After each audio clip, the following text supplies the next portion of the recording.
Welcome to Basic Black. Some of you are joining us on our broadcast and others of you are joining us on our digital platforms. I'm Callie Crossley, host of Under the Radar 89.7. Tonight, Embrace Boston. The 20-foot tall and 40-foot wide bronze sculpture sits on the Boston Common, the first new memorial in more than a century.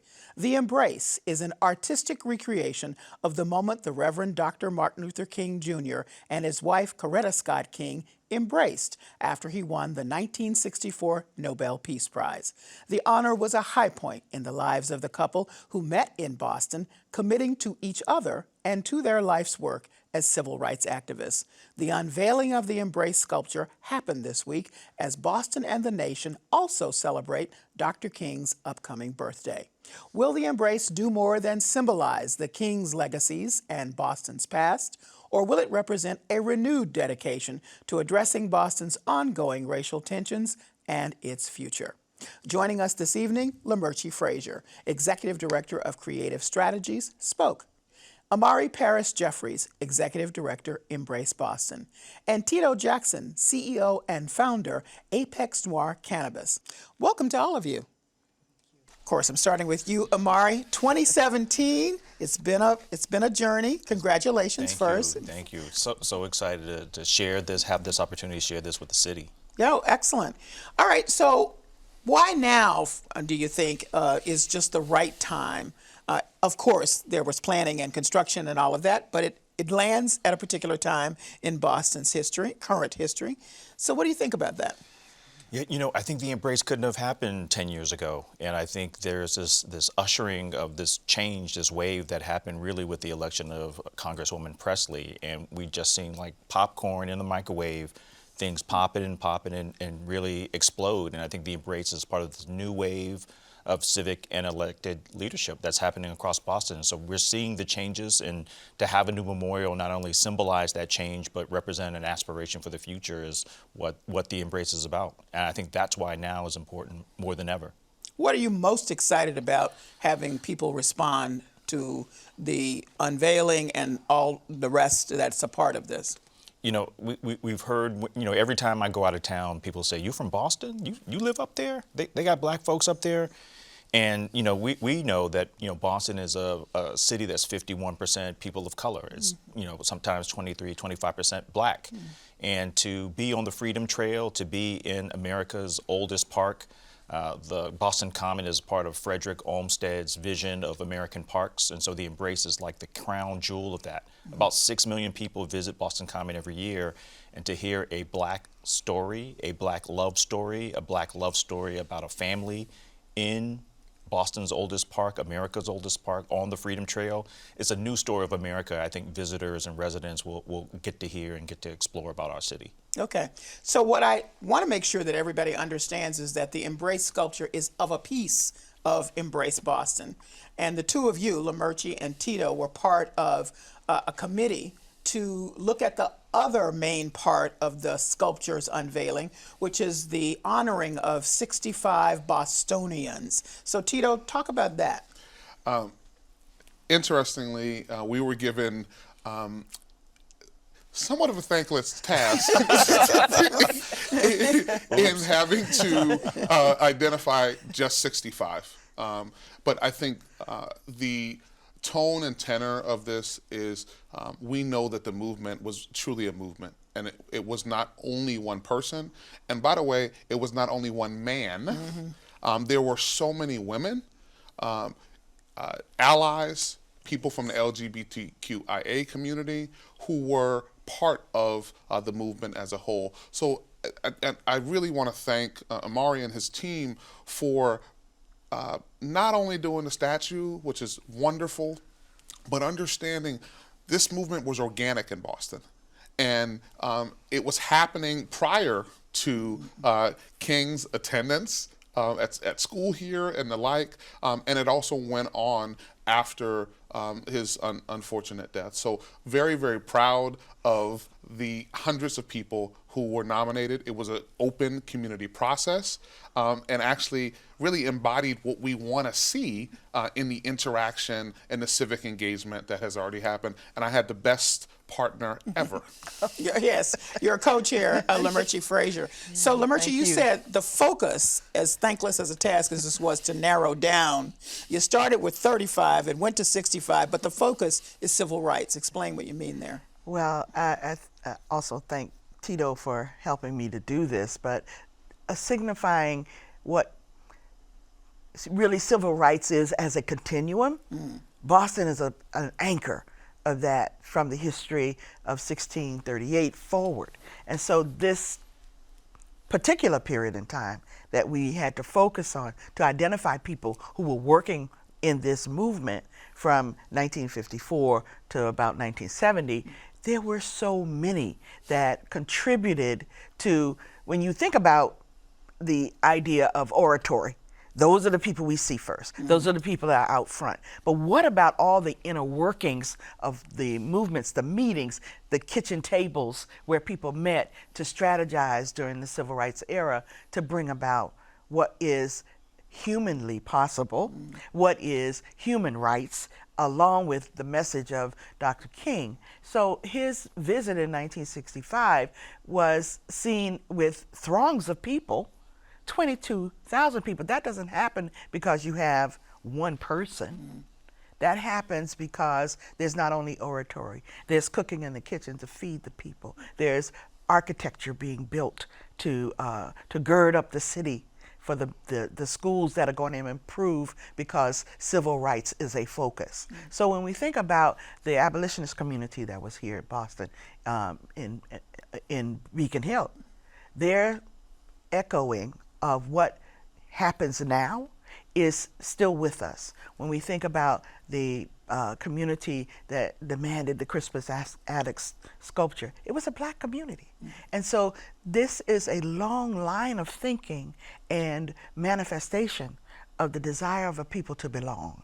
And so when we think about this embrace and Coretta Scott King's message of love that Hank Willis Thomas took on, The artist for the sculpture, we have an opportunity to look at the emotional impact of what this will touch people in that 6 million people come. This will touch them in ways that cover a globe. That Boston is a destination, yes, but it has ripple effects that are going out to a global community in terms of civil rights and the continuum and the ever-going effort. So it spans more than just a past and a present. It goes into the future. So the people who are represented in that 65 are people who we can anchor truth with. Okay. And Amari, just to put a button on this piece of it, you said these were a lot of names you never heard of before. You know, there's definitely few that we haven't heard of, and there's a lot that people know but don't know their full stories. And so when they go down to the Embrace, there's an app. We call it an Eyes Up digital experience where they get to hear the stories of some of these unsung heroes and some of the folks like Melnia Cass, Mel King, Hubie Jones, Dr. Jean McGuire, some of the folks that we only know the stories, but we don't know the real stories behind their work. Some national figures, some local folks. Of the 65 honorees, 45% of them are women. We also, as Black folks always do, open our table to others and really tell a complete story. And so there are folks who identify as Indigenous, folks who identify as Asian, as Latinx. There's 2 folks who identify as Jewish. One of the folks who identify as white is Reverend James Reeb, who was killed by white supremacists during a freedom ride where Dr. King spoke at his funeral. And so it's a diverse group of leaders who were here before the Kings arrived for the 65 March and continued to do the work. Reeb was in Selma with King as an Eyes on the Prize producer. Yes. I can add that for Yes. you right here. Now, there was some back and forth, and you all should address this, about citing it on Boston Common. You talked about why that was important. I've said that it's the first new memorial in a century. That's huge in Boston. But at the same time, Tito, some ask, why not Roxbury? Hey, so it's not. I don't view it as a zero-sum game. I also view the Black presence as citywide. And in fact, when we go back to the history, abolitionism, but also Beacon Hill was a Black neighborhood, right? So if we do want to put it in its proper historical context, but I think that diminishes or just simplifies the where, because the where is where the impact is going to be. And so what raises the hair on my arms, beautiful statue and the like, but the component around addressing the financial disparities in our city is what motivates me. The fact that Embrace is now going to be part of Parcel 3, which is a vacant parcel that is going to come up in Roxbury, but also it's going to address the disparities that exist today in the city of Boston. In my old city council district, from Back Bay to Roxbury, there's a 33-year difference in life expectancy. We're going to the same hospitals, right? But in Back Bay, you lived to 91.9. And in Roxbury, you lived to 58.9. There's a disparity in terms of economics. White families being worth $247,500, Black families being worth $8. And so the component is not static. So yes, we have this beautiful dynamic component around, and it has this all kind of electronic stuff that's now connected to it and the like. But the work of Embrace is actually not only about the actual statue. It is the reverberation that is happening, the connection with the historic 12th Baptist Church. And I'd love the fact that there's the Embrace Festival that was just enlivened the historic Nubian Square. I may have participated in some dancing, Callie. But all of that said, this is a active organization that doesn't stop. And in fact, the Embrace is the commencement of this movement and the continued movement where Boston must lead and not follow what is happening nationally. And we have always done that, and this is exactly what Amari, Embrace, and the amazing staff that they've put together is actually doing. All right, so I'm going to pick up on that because a lot of people say, the original name was King Memorial. And some folks are like, Embrace? Now, I know that's the statue, and the statue is fabulous, but Boston, Embrace? Come on now. We're not there yet. And that feels like, is that a papering over some of the issues that have long been a part of Boston, really, Yeah, we definitely are not there. I'm looking at Lamerci too. We're definitely not there, and Tito. I think one of the things that we didn't do, and I think Lamerci said this best, that no one person does it alone, and Mrs. King was and is an important figure in the movement, and so this monument memorializes both of them. I was born in 1973. Dr. King was assassinated in 1968, and so my learning of Dr. King's legacy came straight from the mouth of Mrs. King. As a matter of fact, she was the steward of the work and the legacy for longer than Dr. King was. Some think she was a little bit more radical than Dr. King. That's right. And so that is how I learned and experienced the King legacy directly from Mrs. King. And so this idea of stewarding their legacy moved beyond just naming them as the sole proprietors of the work. And so what did it mean for us to embrace a Boston where all of us belong, where Black folks belong? Embedded within the word embrace is the word race. And so how do we always keep front and center that there's a racialized component in the work that we are doing? In 1965, Dr. King marched with other marchers like Reverend Wood, Ruth Batson, Alan Gardner, for 4 reasons in Boston. If you ask Bostonians what would be the challenges in Boston today, they would probably say these same 4 reasons. So those 4 reasons, 65, were housing, poverty, racial equity, and education. And so those are still the same same issues, story. still the same story. You stole my platform. Okay. All right. So I'm going to get Lamerchi to follow up on that. So Tito and Amari are saying not papering over, Embrace does not paper over. What are the 4 issues that remain from King's time? Well, I think, first of all, the word embrace is not a paper over. And it has history in Boston in that Mel King always has said, love is the question and the answer. And that we have leaders like him who have been in Boston.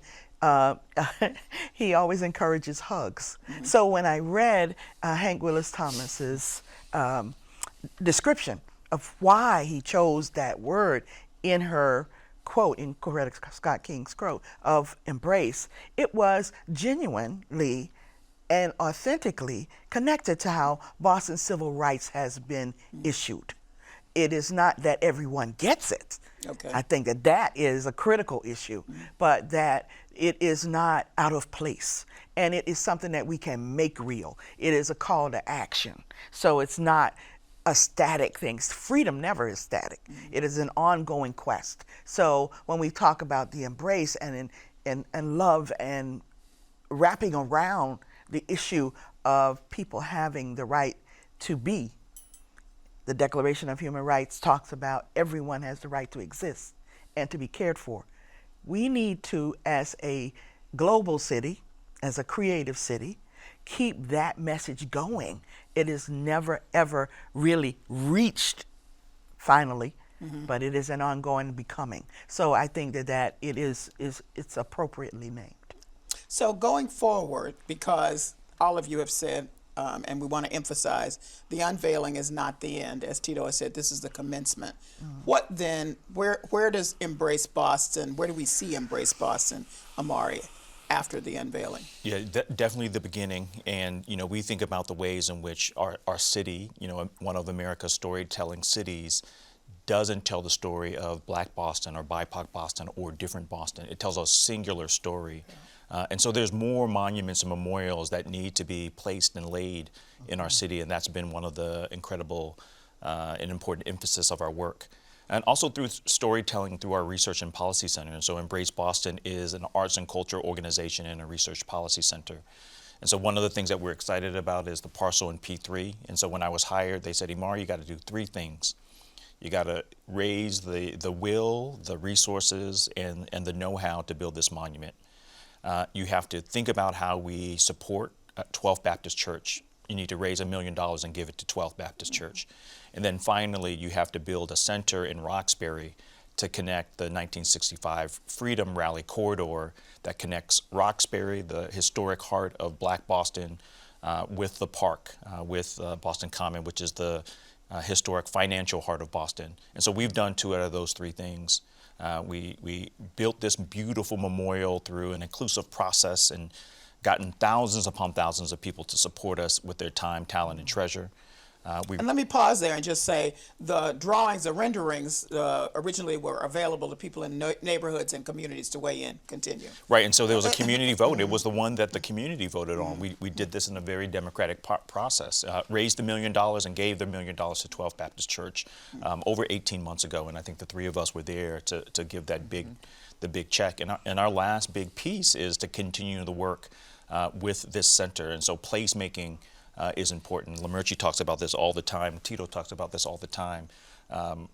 We have to place make. There are only 10 Black entertainment licenses, liquor licenses, and so where can Black bodies be safe if we can't be safe to eat? We don't see ourselves there. We don't see ourselves in monuments.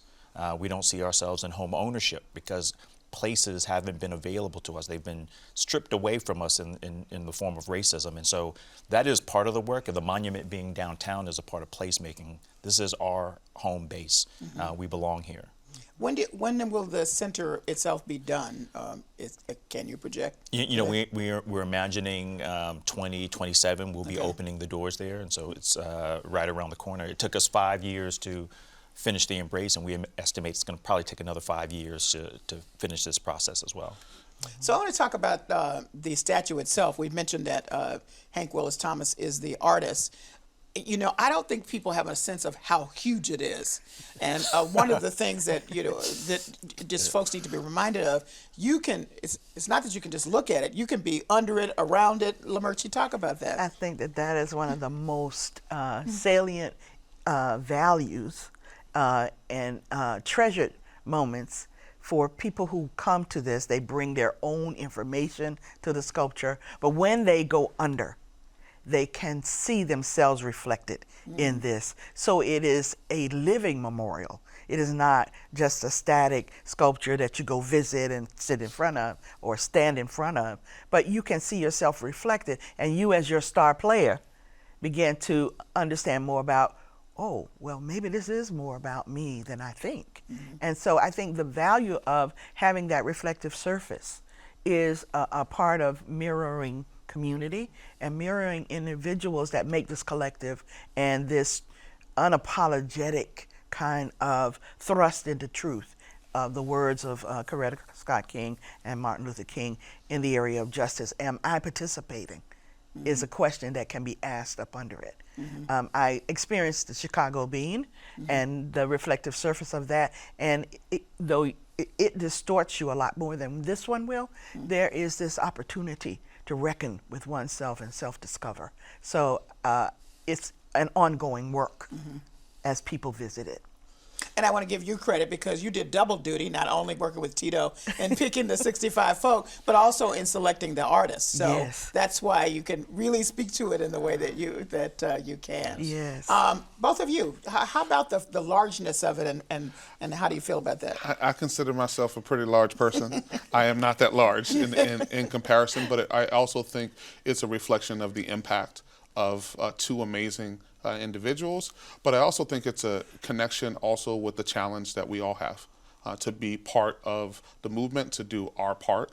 And I think it's also, to me, is a connection of the amazing leadership that we have. And I just want to give props to Amari. I think it is significant that there's a black man who's running this organization, but I also think it's significant that we have a black man who's running this organization that's using new technology that we didn't have at the time, bringing folk purposely to the table, giving folks opportunities, women, people from other communities, as well as folks from the LGBTQIA community, our indigenous brothers and sisters. The deliberateness of what actually happens is actually, to me, one of the things that really speaks to us rising to this occasion. And I think it is very important that Amari is who he is and occupies the space that he occupies, not only physically with this thing downtown, but in rooms, in the business community, in the cultural community. And I love you, brother, and we need that.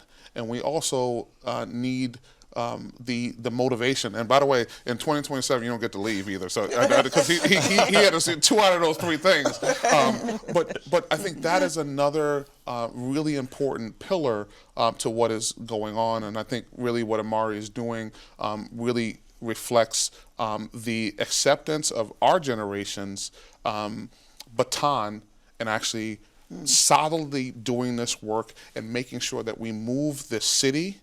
And by the way, I believe, Boston is really the cauldron of the whole country.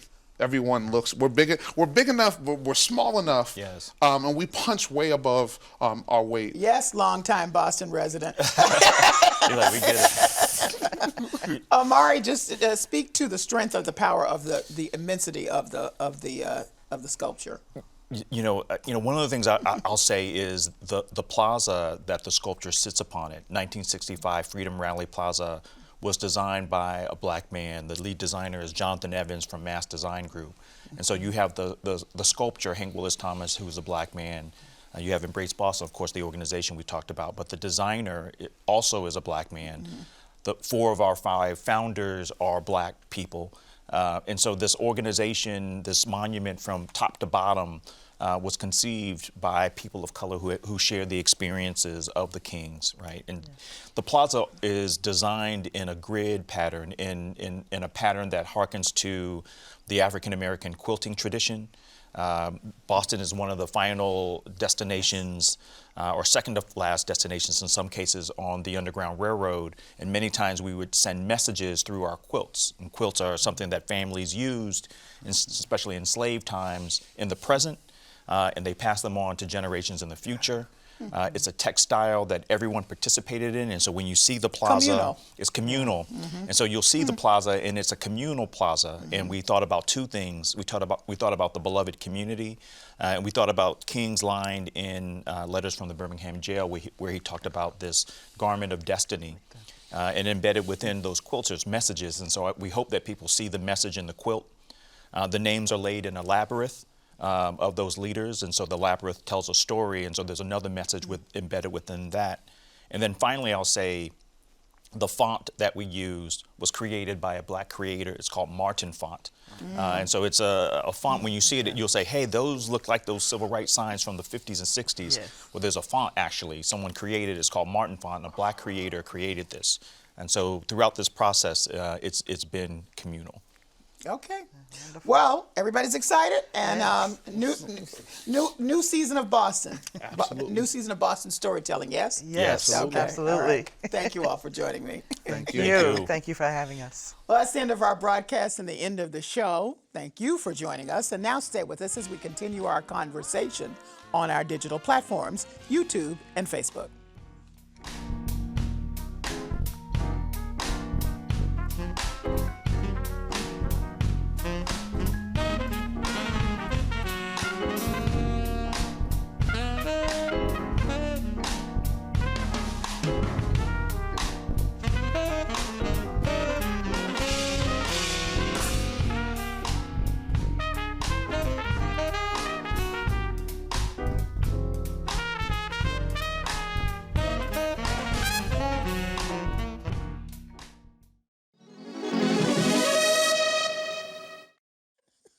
I'm Callie Crossley, host of Under the Radar 89.7. We're on YouTube and Facebook with our post show, continuing our discussion on Embrace Boston.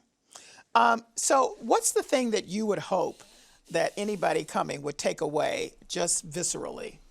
You know, just without thinking anything deeply intellectual, just viscerally, Tito? Black people exist in Boston, and we have always been here. We will always be here, and we are ascending and taking our place and space in this city. Lamerchi? As I was alluding to in standing up under the sculpture, that you become enormous. I'm huge. Yes. I'm important. I matter, is what I think people can see in their reflection, that they are monumental also. And that we add to each other that way. So I'm hoping that that is what we take. Okay. And Mari? I say a level of enormity, right? It is enormous, and then permanence. Yes. I think seeing the ancestors, some of them are still with us, to see the kings, to see the enormity and the permanence. I think is the piece that I hope people get when they see this.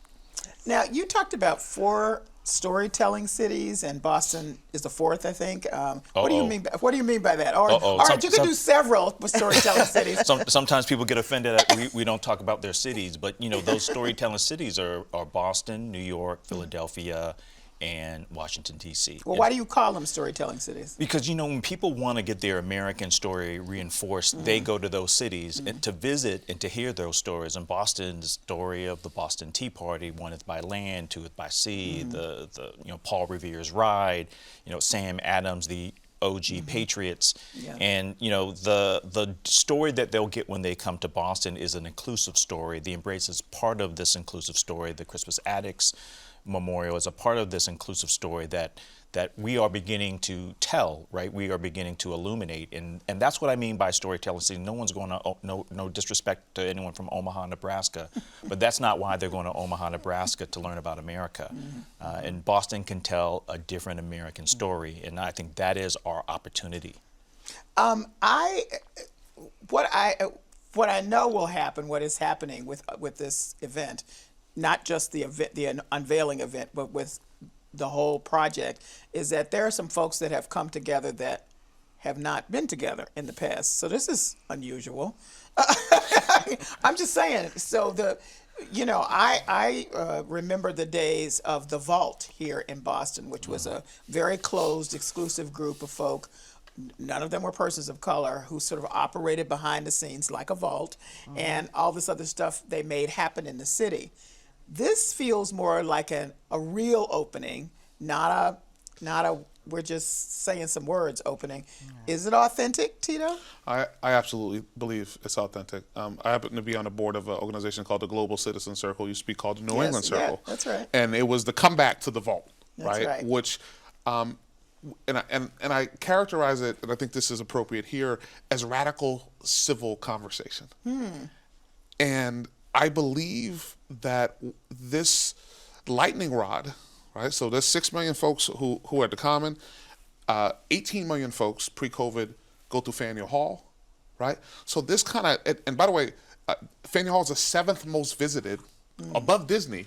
Wow, I didn't know that. Location in the country, and as noted, folk are coming here to get this whole history thing, and so the process has been authentic. The fact that we have made this connection from not only the stars, but the whole sky of individuals who were involved. But I actually would push back relative to the authenticness is. It's really going to be about people connecting with us and making it and continuing to make it authentic. And lastly, Boston folks need a hug. So the embrace piece is so on point, because at times we do need to embrace each other. But the last part about that is that we are inextricably connected. Folk in West Roxbury having some problems staying in the city. Folks in East Boston are having problems staying in the city, Roxbury, Dorchester. And so we as a city now, we have the visitors, but as a whole, everyone is dealing with the stresses. Today, we're the 4th most traffic-y or traffic-laden city. So all of those things are also realities in that we are all connected here relative to the embrace. I want you to answer the same question. Well, I think that ingenious in the sculpture is the fact that it does not have a portrait. There's no face there. So this idea that not only are we connected, but as men and women, we can see this is a model of other couples that have been in Boston, that have worked for truth and justice, like Malcolm and Betty Shabazz, other people who have been involved in this movement, not figuratively necessarily represented in a face, but this whole thing of how we must connect and come together to be whole. And the fact that, as I was saying earlier, the quilt around it talks about fragments of humanity.